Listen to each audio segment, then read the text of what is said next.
কী করে পটল আলুর তরকারি করছি। পটলটাকে ভালো করে ভেজে নিলাম, ভেজে নিয়ে তুলে নিলাম। তারপরে আলুটাকে ভেজে নিলাম, ভেজে নিয়ে তুলে নিলাম। দিয়ে এবার জিরে ফোড়ন, লঙ্কা ফোড়ন, তেজপাতা দিয়ে দিলাম। পেঁয়াজ, আদা, রসুন সব একসঙ্গে দিয়ে দিলাম। দিয়ে ভালো করে কষছি। একটু কষা হলে টমেটো দিয়ে দিলাম। টমেটো দিয়ে নুন, হলুদ দিয়ে দিলাম, একটু জিরে গুঁড়ো ও ধনে গুঁড়ো সব রকম দিয়ে দিলাম। দিয়ে ভালো করে কষা হয়ে গেল। কষা হয়ে গেলে তারপরে পটল আলুগুলোকে দিয়ে দিলাম। দিয়ে নুন, হলুদ তেল দিলাম। দিয়ে তারপরে ভালো করে কষে নিলাম। কষে একটু দই দিয়ে দিলাম, টক দই ফেটিয়ে টক দই দিয়ে দিলাম। টক দিয়ে ভালো করে কষা হয়ে গেল। এবার জল দিয়ে দিলাম। জল দেওয়ার পর ভালো করে একটু সেদ্ধ হয়ে গেল। লাস্টে গরম মশলা দিয়ে নামিয়ে নিলাম। দই পটল করে ফেললাম। এটা কমপ্লিট হয়ে গেল। তারপরে এইখানে আবার মাছের ঝাল করছি। মাছের ঝালটাকে ভালো করে মাছটাকে ধুয়ে নিলাম। ধুয়ে নুন হলুদ মাখিয়ে নিলাম। মাখিয়ে নিয়ে তারপরে কড়াইতে তেল দিয়ে দিলাম। দিয়ে মাছটাকে ভালো করে ভেজে নিলাম। লাল লাল করে ভাজা হয়ে গেল। হয়ে গেলে তুলে নিলাম। তুলে এবার কড়াইতে একটু জিরে ফোড়ন, লঙ্কা ফোড়ন দিয়ে দিলাম। পেঁয়াজ দিয়ে দিলাম, আদা রসুন টসুন সব দিয়ে দিলাম। ধনে গুঁড়ো, জিরে গুঁড়ো, নুন হলুদ সব, গুঁড়ো লঙ্কা সব দিয়ে দিলাম।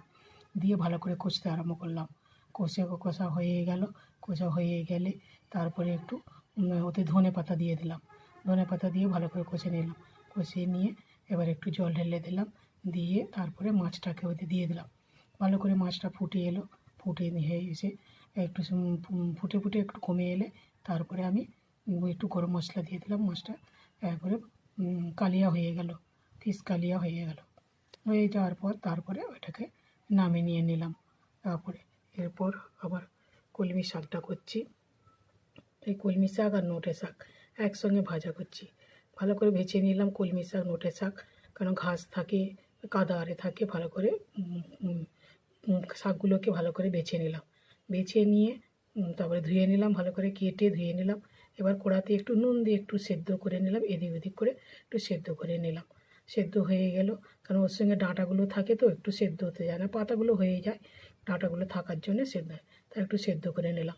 সেদ্ধ করে নিয়ে জলটাকে ফেলে দিলাম, বা জলটাকে এমনি তুমি কমিয়ে মানে একটু শাকের সঙ্গে জলটাকে মেরে নিতে পারো। দিয়ে নামিয়ে নিলাম। এবার জিরে ফোড়ন, লঙ্কা ফোড়ন, একটু পেঁয়াজ ফোড়ন দিলাম। দিয়ে শাকটাকে তুলে দিলাম। তুলে এদিক ওদিক নাড়লাম। নাড়তে নাড়তে ওতে যে নুন দিয়েছিলাম আর নুন দিতে হবে না। এবার এদিক ওদিক নাড়া হয়ে গেলে, একটু ভাজা ভাজা হয়ে গেলে তারপরে এদিক ওদিক যখন দেখবে আঁচ খেয়ে একটু ভাজা হচ্ছে, তখন ওদিক ওদিক নাড়লাম। মিনিট 2-3 একটু ভালো করে ভাজা হয়ে গেল। ভাজা হয়ে গেলে তারপরে ওটাকে নামিয়ে নিলাম গরম